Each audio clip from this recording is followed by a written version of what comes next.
एक बार किसी राज्य का राजकुमार महात्मा बुद्ध के पास आता है और वह महात्मा बुद्ध से कहता है, आप हमेशा कहते रहते हैं कि ध्यान करो, ध्यान करो, लेकिन मेरे लिए ध्यान करना तो दूर की बात है। मैं कुछ समय के लिए अपनी आंखें बंद करके शांति से भी नहीं बैठ पाता हूं। मेरा मन इतना बेचैन है कि यह हर समय कुछ ना कुछ सोचता रहता है।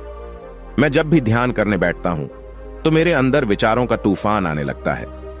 लोगों के बारे में सोचकर, अपने जीवन की बीती घटनाओं के बारे में और अपने भविष्य के बारे में, और ऐसी ही ना जाने कितने सारे अजीबोगरीब विचार लगातार मेरे मन में आते रहते हैं।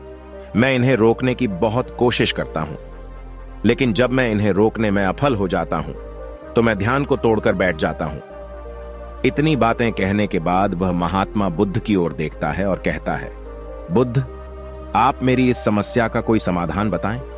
बुद्ध ने कहा, मैं क्या समाधान बता सकता हूं? सोचो, तुम्हारा ही मन है, लेकिन यह तुम्हें कुछ देर तक आंख बंद करके बैठने भी नहीं देता है। कितना आजाद कर रखा है तुमने इसे, राजकुमार ने कहा। बुद्ध, मैंने बहुत सोचा, लेकिन मुझे अपनी इस समस्या का कोई समाधान समझ नहीं मिला, इसलिए मैं आपकी शरण में आया हूं। अब आप ही कोई रास्ता दिखाएं। बुद्ध ने कुछ देर तक राजकुमार के चेहरे की तरफ बड़े ध्यान से देखा और फिर कहा, ठीक है, तुम ये 4 आदतें छोड़ दो और फिर तुम्हारा मन लगने लगेगा। राजकुमार पूरे ध्यान लगाकर बुद्ध की बातें सुनने लगा। बुद्ध ने कहा, पहली आदत, दूसरों के मन को पढ़ना छोड़ दो। तुम और तुम्हारे जैसे ज्यादातर लोग यही गलती कर रहे हैं कि वो दूसरों की मन की बातों को पढ़ने का प्रयास कर रहे हैं कि अच्छा, सामने वाला मेरे बारे में ऐसा सोच रहा है, और यही एक आदत तुम्हें सबसे ज्यादा बेचैन और परेशान कर रही है। ज्यादातर उत्सवों पर लोग दूसरों के मन की बातों को गलत और नकारात्मक तरीके से ही पढ़ते हैं।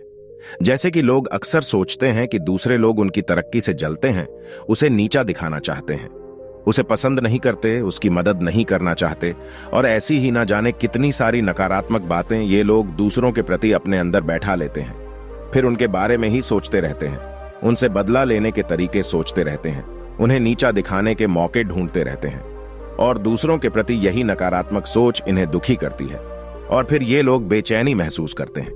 इसलिए दूसरे लोग क्या सोच रहे हैं, इसका अनुमान लगाना बंद करो। दूसरे लोगों के विचारों को पढ़ने की कोशिश करना बंद करो। अगर पढ़ना ही है तो खुद के विचारों को पढ़ना शुरू करो कि तुम्हारे अंदर क्या चल रहा है। कहीं तुम नकारात्मक सोच, शिकायत या बुराई करने जैसी आदतों के शिकार तो नहीं हो रहे हो?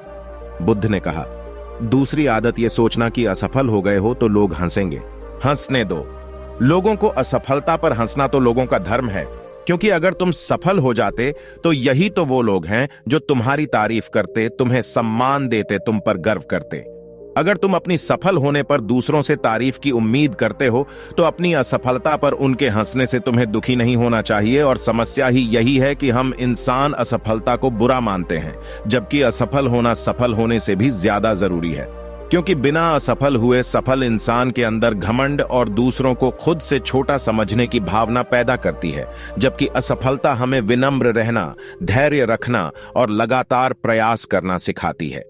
इसलिए असफलता को बुरा मत समझो, और अगर तुम्हारे काम में असफल होने की संभावना नहीं है तो इसका अर्थ है कि तुमने अपना लक्ष्य अपनी क्षमताओं से छोटा बनाया है। और अगर लोग तुम पर हंस नहीं रहे, तुम्हें ताने नहीं मार रहे हैं, तुम्हारी बुराई नहीं कर रहे हैं, तो तुम अंदर से मरे हुए हो।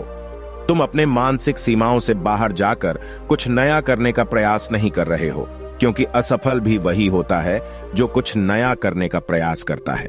और एक बात हमेशा याद रखना, अगर तुम्हारे अंदर असफल होने का साहस नहीं है तो तुम कभी भी बड़ा लक्ष्य हासिल नहीं कर सकते जो तुम करना चाहते हो। इसलिए असफल होने और लोगों के हंसने से डरना बंद कर दो।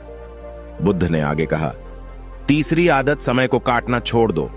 लोगों को लगता है कि वो समय को काट रहे हैं, लेकिन असल में समय हर बार उन्हें काट रहा है। लोगों के द्वारा समय को व्यर्थ के कामों में बर्बाद करने का केवल एक ही कारण है, और वह यह है कि उन्हें लगता है कि उनके पास बहुत समय है, जबकि सच्चाई यह नहीं है, क्योंकि उनसे पहले वाले लोगों को भी यही लगता था कि उनके पास बहुत समय है, लेकिन उन्हें पता नहीं चल पाया कि कब समय बीत गया और उनका बुलावा आ गया। और जब तक उन्हें अपनी गलती का एहसास हुआ, तब तक समय उनके हाथ से निकल चुका था। बस पश्चाताप रह गया था कि सारा जीवन व्यर्थ के कामों में बर्बाद कर दिया, और फिर वो चले गए।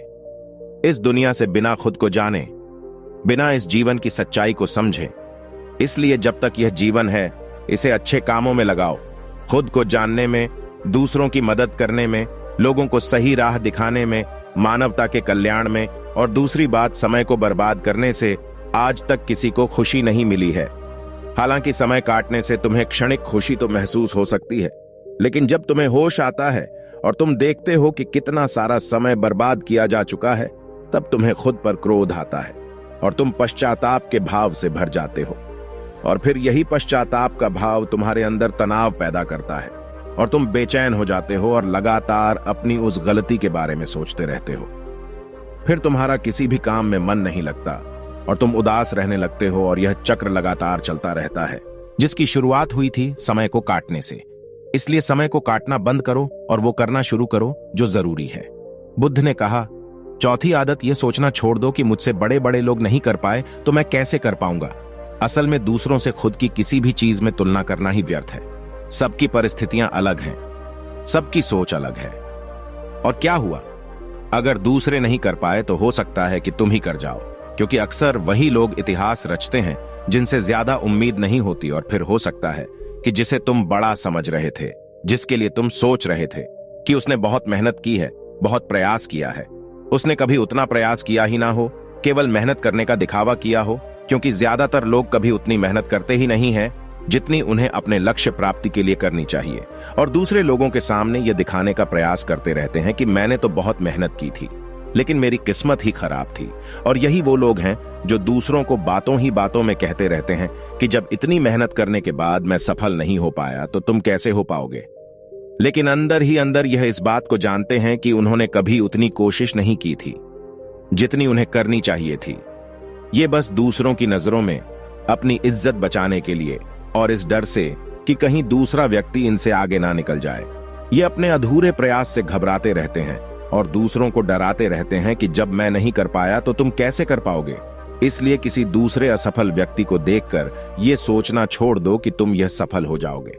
तुम बस अपना सर्वश्रेष्ठ प्रयास करो और बाकी सब समय पर छोड़ दो। बुद्ध ने आगे कहा, अगर तुमने ये 4 आदतें छोड़ दी तो तुम्हारा मन एकदम शांत हो जाएगा और फिर तुम जहां चाहो वह अपना मन लगा सकते हैं। इतना कहकर बुद्ध मौन हो गई और राजकुमार को भी अब समझ आ चुका था कि उसे क्या करना है। उसने मन ही मन उन 4 आदतों को छोड़ने का निश्चय किया और बुद्धि का धन्यवाद कर वहां से चला गया। उम्मीद करता हूं यह कहानी आपको बेहद पसंद आई होगी। अगर आपके पास कोई कहानी है जिससे आप चाहते हैं कि आप लोगों की मदद कर सके तो आप हमसे कांटेक्ट कर सकते हैं। हम जल्द से जल्द आपकी कहानी को लोगों तक शेयर करने की कोशिश करेंगे। दोस्तों, आज की कहानी आपको कैसी लगी, इसके बारे में आप कमेंट बॉक्स में अवश्य बताएं। नेक्स्ट कहानी आने तक आप अपना और अपने परिवार के सदस्यों का ख्याल रखिएगा। हमसे जुड़ने के लिए चैनल को सब्सक्राइब अवश्य कर लीजिएगा। धन्यवाद।